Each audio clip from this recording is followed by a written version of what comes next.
Welcome, sports fans, to the inaugural episode of the Sports Show. I'm your host, George Keene, and this is Carter Brooks. Carter, how you doing? Good, how are you? Not bad, not bad. We have a jam-packed show today with the NBA coming. It's the end of its regular season, around 20 games left for almost every team. And we're going to start by talking about the Milwaukee Bucks. The Milwaukee Bucks have been a story throughout the entire year. They got off to a really good start under first-year head coach Adrian Griffin and then fired him about a week or two before the All-Star break, which is a surprise to many people. They got some backlash and they hired the well-renowned Doc Rivers. Doc Rivers has a proven track record, and everyone has their own opinion on him as a coach. So I wanted to ask you, what are your thoughts on the Bucks right now? They sit second in the East with a 41-21 record, only behind the Boston Celtics. What are your thoughts on the team? What's their ceiling this year? I mean, obviously, with Giannis and Dame, your ceiling is a championship, no matter what. Um, they're looking good now. They look rough when Doc first got there, but they've started to bounce back from that. But with Doc Rivers as your head coach, I don't know if you can like truly solidify yourself as a real contender. Yeah, I mean, I agree. Sometimes the playoffs are, yeah, Yeah, I mean, I agree with that. I think Doc Rivers is obviously a good basketball coach, a good basketball mind. Bucks defense has improved drastically. They went from being one of the worst teams in transition defense this year to now being top five. Um, Doc Rivers is obviously a championship winning coach. Um, Took the Sixers 3 straight years to playoffs. But I disagree with the firing. I think Adrian Griffin did a really good job for a first year head coach. I think the mindset is, oh, you have Giannis in his prime. Damian Lillard's getting older. We don't really have time for a first year coach to settle in. We really need to get a guy in here who has been in the NBA for a long time. But I think for me, I think their floor could be a first round exit and their ceiling could be a championship appearance. It's how drastic it is for this team. The question is, can they hit their stride when the playoffs come around? They got 20 games left to figure it out. We'll see what happens. Would you say the Boston Celtics are the favorite to come out of the East? yeah. I think they're probably the favorite in just the NBA in general. Yeah. It's the level of dominance watching them play is absolutely just crazy. I haven't seen anything like it. Yeah, it's unbelievable. They have, I think, the first team in NBA history to have three wins by over 50 points in the same season. I think this combination with Porzingis and Tatum, Brown, Holiday, and White is just deadly. The offensive end, they look unstoppable. Everyone can shoot the basketball. Everyone's a threat from every spot on the floor. Defensively, they've gotten better in the post and on the perimeter. So I think they're obviously the favorites coming out of the East, but we'll see. We'll see if come playoff time, can everyone keep playing well? Porzingis doesn't have that much playoff experience. Obviously, Drew Holiday has that championship DNA, so we'll see if he can bring it to the Celtics this year. That takes us right to the MVP ladder. I think the NBA MVP was going to Joel Embiid. You look at the first half of the season, Joel Embiid was absolutely unbelievable. 35 points a game in 34 minutes. I was having one of the greatest scoring seasons ever. And it's really disappointing that he got hurt, but it really opens up the MVP field. So looking at the NBA MVP ladder right now, I have Shai Gilgeous-Alexander number one, Jokic following him at two, Doncic three, Giannis four, and Tatum five. I think the list is very fluid. Every week it changes, but obviously Nikola Jokic coming out of the All-Star break has put up some unbelievable numbers. He's averaging 12 rebounds now, 26 points and 9 assists. But what are your thoughts on the MVP ladder? Who's your favorite right now? It's really is a toss up. I mean, these last 20 games, I don't know so much about Giannis and Tatum just because the level their teams are at and they're Yeah. already established. But I mean, the other three, like Luca is almost putting up Joel Embiid numbers with 34 points and almost having a triple double. Yep. And I guess the only reason he would not be number one is maybe defense, and also his team isn't necessarily Yeah. performing the greatest. But between Shea and Jokic, it's really there's a lot to pick from. Jokic is obviously been one of the most dominant players in the last 5, 6 years, but Yeah. then Shea adds defense to a little scoring ability on top of a super good young team. Yeah. I mean, I think when you look at the MVP race right now, Luka Doncic, in my opinion, is having I think the best statistical season out of the five guys I named. You're talking about 35 points a game, 10 assists, and 9 rebounds. I mean, that's unbelievable. That's basically triple double numbers. And that's Nikola Jokic's stat line with 10 more points. So, I mean, I think the issue with Luca's case right now is that the Mavericks are in the play-in tournament. I think the Mavericks were 4 or 5 seed, his case would be much stronger if his team was better. But I mean, right now, Nikola Jokic looks poised to win his third MVP. Uh, Obviously, Shai Gilgeous-Alexander is, Shai's really putting some pressure on him. It's gonna come down to these last 20 games and who can play the best basketball and whose team, obviously with the number one seed in the West, the Thunder and Nuggets are both right in contention for it. So we'll see who ends up with it. Maybe that'll decide who will win the MVP. But that takes us right to Nikola Jokic. Nikola Jokic has been Mr. Consistency. The man's numbers every year do not change. And it's funny because he's one of the least athletic people in the entire league. The man looks like a penguin wobbling down the court. It's unbelievable. But he somehow terrorizes every single defense that he plays. It's unbelievable, whether it's shooting, passing, rebounding. It's unbelievable. I mean, you look at the numbers. He's averaging 26 this year. He averaged 25 the year before, 27 the year before that. The numbers are just consistent across the board. And what's staggering is the field goal percentage. I mean, he'll shoot 7 out of 10 consistently. Make 7 out of 10 shots. It's unbelievable the consistency with the rate he can do it. What are your thoughts on Nikola Jokic? Is he the best player in the league right now? Yeah, it is really special that he's combined the passing of any point guard with just the center dominance. And he's still putting up 25 a game, but what's letting him put up that numbers on that good of shooting is he's not getting doubled a lot because he's going to pass the ball Yep. and because he's full of lethal playmakers. I mean, it's probably right now with Joel Embiid out, he is the best player. It's weird because he might be one of the best players, but he's not the best like direct center. He's like it's weird to describe. Like you would take maybe one or two other centers who like play the position more traditionally over him, Yep. but the thing that he can do are so special that it makes him shine out. I mean, averaging a triple double as a center is completely ridiculous, especially at that field goal percentage. It's the passing. For me, it's the passing. I mean, when you watch him pass the basketball, like Joel Embiid throughout his entire career, when he gets double teamed in the post, he's had turnover issues. This year, he's gotten better at it, but in the past, it's been a big problem. You look at Nikola Jokic. If you double team him anywhere on the floor, he's going to find the open man. Like it's guaranteed, he will find the open man, and 9 times out of 10, he's going to make a perfect pass, and it's going to lead to an open shot. And that's what's ridiculous with the Nuggets. I mean, you have Contavious Caldwell-Pope, Jamal Murray, Michael Porter Jr., who's playing lights out right now, and Aaron Gordon.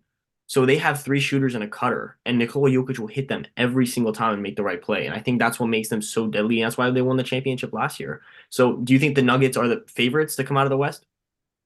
I think they're definitely the favorites, but okay, it depends how their matchups with OKC go because every other team has a lot of holes in them, I think. But I think these are the two most complete rosters in the West. I would not be surprised if the Nuggets came out. I have to agree with that. I think the Nuggets are the favorites. I think even above OKC, I think the Clippers are the only team that has I think they have the roster to do it. Now the question is, can James Harden show up playoff time? We saw what happened last year. He had a 40 point games against the Celtics and then had a terrible game seven. Can James Harden be a 2010 and 10 guy when the playoffs come around? Can he do it? Can he do it alongside Kawhi and PG? Kawhi's going to show up because, playoff Kawhi Leonard is one of the best players in league history. But yeah, I think right now the Nuggets have to be the favorite. I think the Clippers are in contention for it. OKC is interesting because they have a lack of interior defense. They don't have they have Chet, but Chet is super lean. He's not gonna be. I don't know. Can he take a series against Nikola Jokic? Nikola Jokic is gonna bully him. You look at every other team in the West. They have all these big men: Karl Anthony Towns, Gobert, both on the same team. You have Nikola Jokic on the Nuggets. You got Zubats, Plumlee, Daniel Tice on the Clippers. You have a lot of big guys. Can Chet Holmgren? Can he hang with them? But do you think this is it? Championship or bust for OKC this year. They're a young team. I think they're still developing. In my opinion, I think making the playoffs and getting, to maybe the semifinals, second round, I think that's a success. But what do you think OKC needs to do in order to view this season as a success? I mean, I think what they've done already has exceeded expectations. I Yeah. mean, you knew they were going to be good, especially with Chet not playing last year, playing this year, but Yeah. being contended is ridiculous. But now that the season's gone on, there are expectations.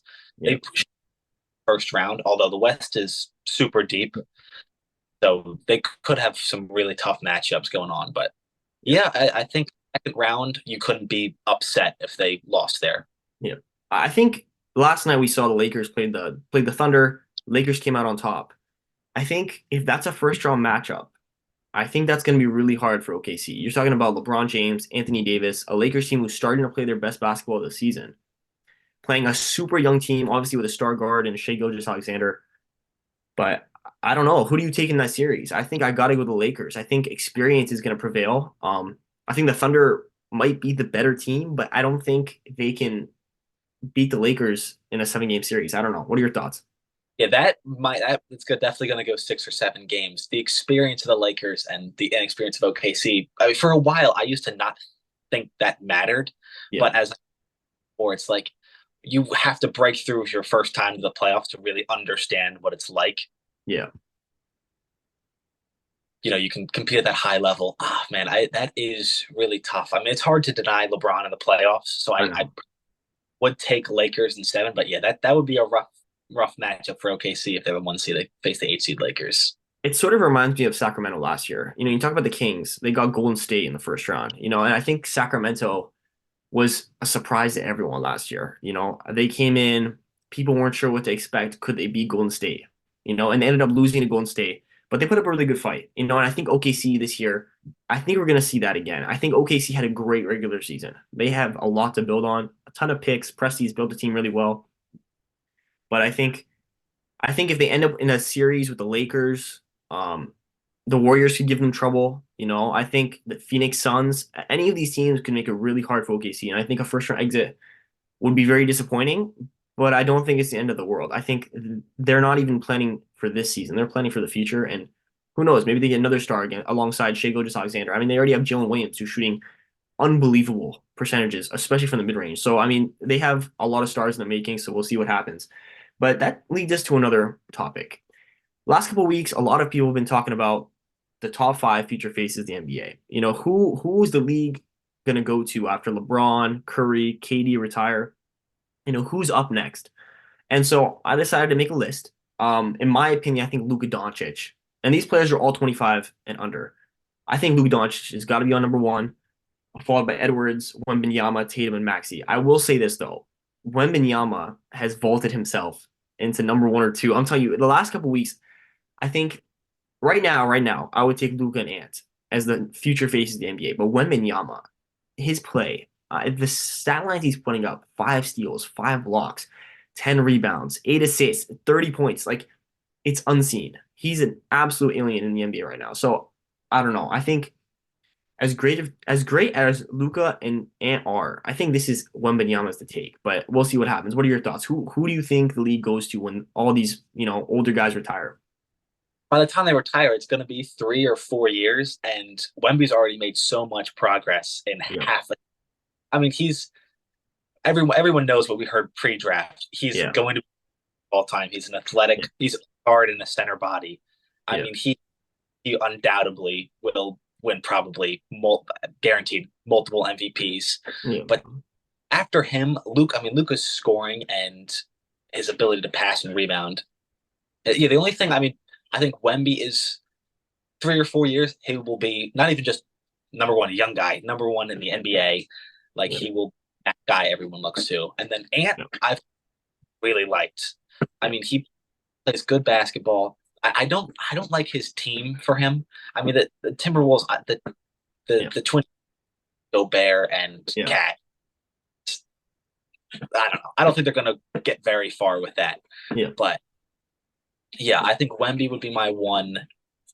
And then man, Luke and Ant because Ant plays really good defense too, yeah. and that's something the Mavericks are really struggling with. But yeah, they're a toss up for for 2 and 3, and then Tatum over Maxey for 4 or 5. I think is fair. Tatum is extremely talented. He probably will win an MVP at his career. Yeah. I mean, I think when you look at it right now, I mean, looking at this year, I think Luka has built a resume, right, to be that future face of the NBA. He's sort of a LeBron disciple. He plays the game a similar way that LeBron does. He's not as athletic, but the way he sees the floor, this type of stats he puts up, very LeBron-esque. I think Anthony Edwards, again, has done this for a couple of years now. He keeps evolving. But Wembanyama is evolving at a pace that I've never seen before. Like he's playing on a really bad team. Let's just call it the way it is. The Spurs are not built to win, right? They don't have a roster around him with players who can support him. And so you're talking about a guy who's doing the most with what he has right now. They're winning games. The Spurs are winning games. They just beat the Thunder, in a very big matchup between him and Holmgren, rookie of the year. They're both fighting for right now. I think Wembanyama has probably a good hold on it, but I think you're talking about 2, 3 years from now. I mean, if this is one season of progress for Wembanyama, I mean, I can't imagine what he's going to look like in 3 years. Maybe he puts on some muscle. Maybe he shoots better percentages from outside the paint. I mean, it's unbelievable. I don't know what to say. He's a freak of nature, honestly. But he's almost like the better version of Kevin Durant, which is crazy to say. I mean, Kevin Durant right now has built a Hall of Fame career. But Wembanyama, if he can keep developing, I mean, it's the sort of career he's going to have. Yeah. I also want to talk about another guy on this list. I want to talk about Tyrese Maxey. Tyrese Maxey obviously finds himself number 5. The 4 guys in front of him, I think, are number 1 guys on teams, right? Tyrese Maxey plays with Joel Embiid. Tyrese Maxey doesn't have to carry the load. What are your thoughts on Tyrese Maxey's progress this year on his shooting? His shooting has gone tremendously better. He's shooting better percentages from three, from the floor. His passing, he's become a point guard. What are your thoughts on Maxey, and what does his potential look like in the coming years? I mean, his role with the Sixers is to be the number two to Embiid. So it did take him a little bit to adjust to being a number one because he was Embiid's out for like 2 months. Yeah, And challenge he gets, whether it was being benched last year, he's the number one option this year, or he was number three at times with Harden. yeah, He's found himself. yeah. He's always been hot for the Sixers. And the role I like him in best is actually the closer for the Sixers because Embiid, you think he's going to get that ball down low every time, like in Yeah. crunch time. But if there's no one on open, he can take most matchups in the league. And if he had to run his own franchise, you could put a couple good players around him, and his dribble drive ability could open up so many shooters on the outside. It's immaculate.